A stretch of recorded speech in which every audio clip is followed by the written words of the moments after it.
Update on the defamation lawsuit, Project Veritas versus New York Times.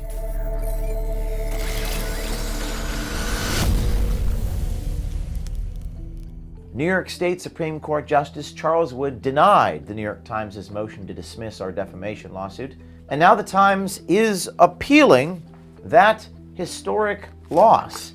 In their appeal, the Times defends their articles labeling our Minnesota ballot harvesting videos as deceptive and not verifiable.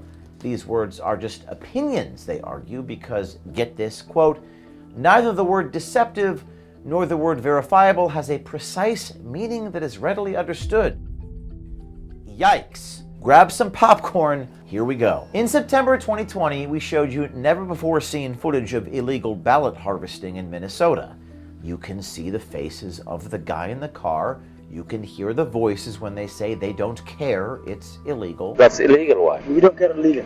How much are we? You can witness the ballots piled on Liban Mohammed's dashboard, where in Minnesota it is illegal to have more than 3 of somebody else's ballots. That video went viral, gaining millions of views. So the New York Times wrote not 1, not 2, not 3, no, they wrote 5 articles in their newspaper calling our video, quote, deceptive. But you can see this guy, he's clearly named. You could even see his Snapchat moniker there on screen. We named these guys here. So, it's a pretty open shut case. They said something that was false. We tried to get a correction. They refused to correct, so we sued for defamation. The Times filed a motion seeking to dismiss the lawsuit, claiming that the news articles were, quote, unverifiable expressions of opinion. So in a historic loss for the New York Times, the motion was denied. So the judge was saying that disinformation and deception apply to what the New York Times is doing.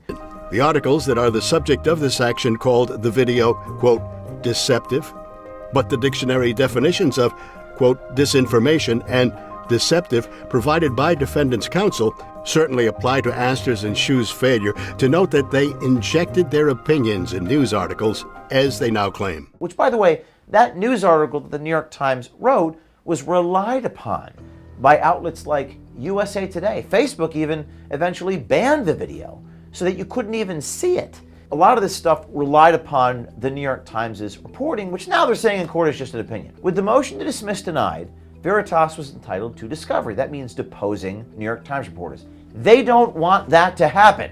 Fearing discovery, they went to a judge at the trial court, Judge Lefkowitz, tried to get that stay. They were denied. That was in August of 2021. Now, as they unsuccessfully did in the New York Supreme Court on appeal, the Times again argued the articles are mere opinions and can't be liable for printing them. As our attorney, Libby Locke, responded in our brief before the appellate division, quote, there is no wholesale defamation exemption for anything that might be labeled as opinion. Even a statement that facially appears to be couched as an opinion may imply an assertion of objective fact and can therefore be actionable. The New York Supreme Court found just that, noting, quote, the reader may read these news articles expecting facts, not opinion, and conclude that Veritas is a partisan zealot group deceptively editing video and presenting it as news, unquote, and that therefore Veritas could sue over the defamatory articles. Now this is where it gets really bizarre. Responding to the New York Supreme Court's suggestion that a reader might read the news section of the New York Times expecting news, this is what the New York Times lawyers said. And by the way, I'm not making this up. This is actually what New York Times say in legal motions. Again, they're probably not thinking anybody reads these, but I'm going to read them on camera in front of millions of people. The New York Times argued the lower court offered no support for its conclusions or the novel obligation it created. I never knew reporting news in a newspaper was a novel obligation. Now, did Justice Charles Wood just make this so-called novel obligation up? Our attorney, Libby Locke, explains. In fact, it was the New York Times who is the source of that novel obligation. Quote, the substance and context of the statements, in particular the fact that they appeared in New York Times news stories where the Times' own policies prohibit reporters from injecting their opinion, could allow a reasonable reader to conclude that the statements were conveying facts about Veritas. But the New York Times is done. Neither the word deceptive nor the word verifiable has a precise meaning that is readily understood. Kind of reminds you of a certain president from the 1990s. It depends upon what the meaning of the word is. Yeah. You can't make this up. These are actual words with real definitions. It's the English language. They're not even fancy 50-cent words. But the New York Times defense relies upon the court saying neither word has a precise meaning or is readily understood. Perhaps now you're understanding why New York Times Pulitzer Prize winning national security reporter Matt Rosenberg told our journalist, quote, "We f***ed up on that one." James Ortiz. That was a f***up. That was a f***up. We may well lose that one. It's almost as stupid as the time that the New York Times cited Wikipedia in their answer to our defamation complaint about why we're bad. Project Veritas lawyer Libby Locke, in our brief before the appellate division, says as follows, quote, "That Veritas video report supposedly failed to include any named or identified sources.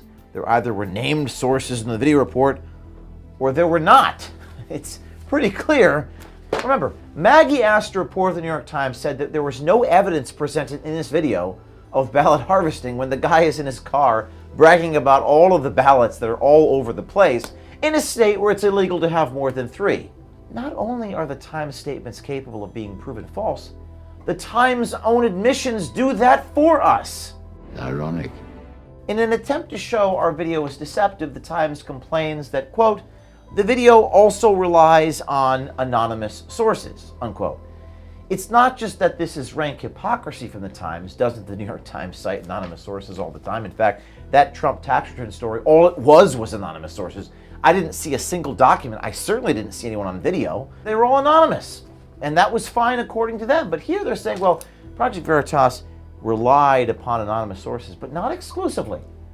What's worse, this is provably false. And the Times' own briefing admits as much.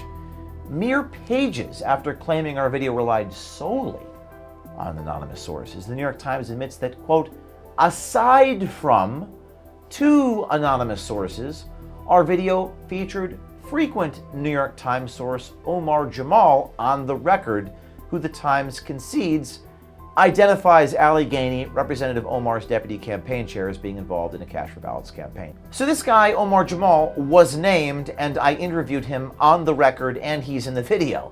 This is a direct contradiction. It's logic. It's just crazy that lawyers are actually saying these things. See, in our reporting, we name our sources. We can see their lips moving. We can hear the words coming out of their mouth. And some of this stuff was real shocking. Particularly that one statement by the taxi driver from Azmi Al-Daquain, who said, We don't get illegal. it's his words. We name him. You can hear the audio coming out of his mouth. Is the New York Times saying that using anonymous sources is grounds for deception? And in any event, Veritas's video report did provide clear evidence of illegal ballot harvesting and did rely on several named and identified sources. That is a matter of fact. That is common sense. We did show clear evidence of legal ballot harvesting, not by our own admission, but by the New York Times in legal documents, which contradict what they wrote in their original article. Oh, and by the way, they haven't corrected the article. Yet the New York Times claims it was deceptive for me to say he was bragging about all the illegal ballot harvesting he does. Because, quote, "Although the man, Muhammad, does brag in the video clips, including in the report about collecting ballots, he does not brag about doing anything illegal." Oh, okay, I get it.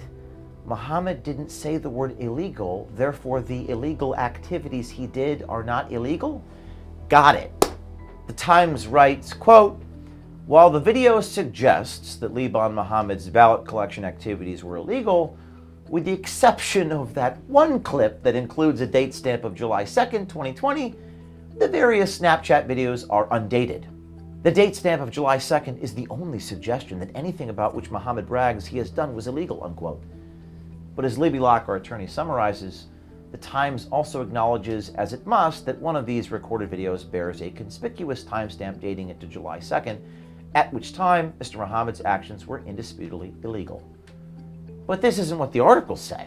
In fact, to this day, despite this latest admission, Maggie Astor, the New York Times reporter's article, still claims, and this is still online, it's in its print edition uncorrected, that Muhammad's ballot harvesting, quote, may not have been illegal, unquote, and none of the material in the video actually proved voter fraud. This is contradicted by what is in the answer that the New York Times filed in court to our defamation lawsuit. They got it wrong, they admit they got it wrong, and they still refuse to correct it. The New York Times goes on to say the broader context of the articles show the articles as mere opinion pieces. Opinion pieces. They were offered as news stories and they were treated as such and relied upon as such by places like USA Today and by places like Facebook, which banned our video in part based on the news reporting of this New York Times article calling the video deceptive with no evidence of ballot harvesting, which has now been contradicted by the New York Times lawyers. This is crazy. The New York Times wants to talk context. The context is clear from our brief. Astor and Shu are Times news reporters, and all the stories at issue appeared in the news section of the New York Times. That's the A section of the New York Times. To our knowledge, Maggie Astor has never written opinion columns for the New York Times. The Times' own ethical policies, which it makes available to readers on its website, prohibit news reporters from injecting their personal opinions into news stories, which is now what the New York Times lawyers are saying is precisely what they did. Next, the New York Times argues Project Veritas did not sufficiently allege actual malice. What is this actual malice term? You've heard it before. Take it from the New York Times. Quote, it means the defendant published false information about the plaintiff with the knowledge that it was false or with reckless disregard of whether it was false or not. It is well recognized that direct evidence of actual malice is typically solely within a defamation defendant's possession and cannot be obtained by a plaintiff without discovery. That means we need to depose Maggie Astor, the reporter who wrote this, to understand what was going through her mind. And we were granted that right when we won on motion to dismiss. And it is this precise thing, this discovery, is what the New York Times is trying to prevent, because they can't win that burden, the clear and convincing standard, if applied prior to allowing discovery, would effectively grant the Times blanket immunity and declare open season to lie about everyone, regardless of the facts. And every motion to dismiss will forevermore in perpetuity be granted. Let me be clear. What Veritas is fighting for here is not just our fight. We are fighting to ensure that legacy media can be held accountable when they lie, when they knowingly lie, or they know with reckless disregard for the truth. In this case, though, the evidence is clear that the Times knew the articles were false when they were published. What evidence did Project Veritas proffer to substantiate its allegations of actual malice? None. But then something really interesting happens. In the very next 6 pages, page 33 to 40 of this brief, the Times spends the 6 pages of the brief to discuss and attempt to debunk the evidence they claim doesn't exist. Literally in the next paragraph, after saying we provided no evidence to substantiate, they bring up the evidence that we substantiated regarding Astor and Shu's knowing the claims about the video report were false. Second, the defendants were motivated by bias and ill will because they believed the story was competing with Trump's tax returns. Third, the October 20 stories were motivated by vindictiveness and desire to harm Veritas for demanding a correction. Fourth, fifth, sixth, they keep bringing up evidence after saying we brought up no evidence. So much doublethink, so little time. They lie and defame people and refuse to correct their mistakes because nobody has been able to hold them accountable. Nobody has the will, the resources, the tenacity to do any of this until now.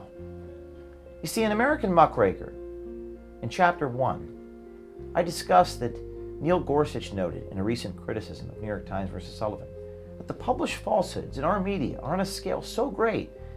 And this is something that Gorsuch pointed out in one of his recent dissents. Quote, it has come to leave far more Americans defamed without redress than anyone could have predicted. It's going to be fascinating to see what judges in the appellate division in New York State have to say about all this doublethink, all these contradictions, and all this injustice.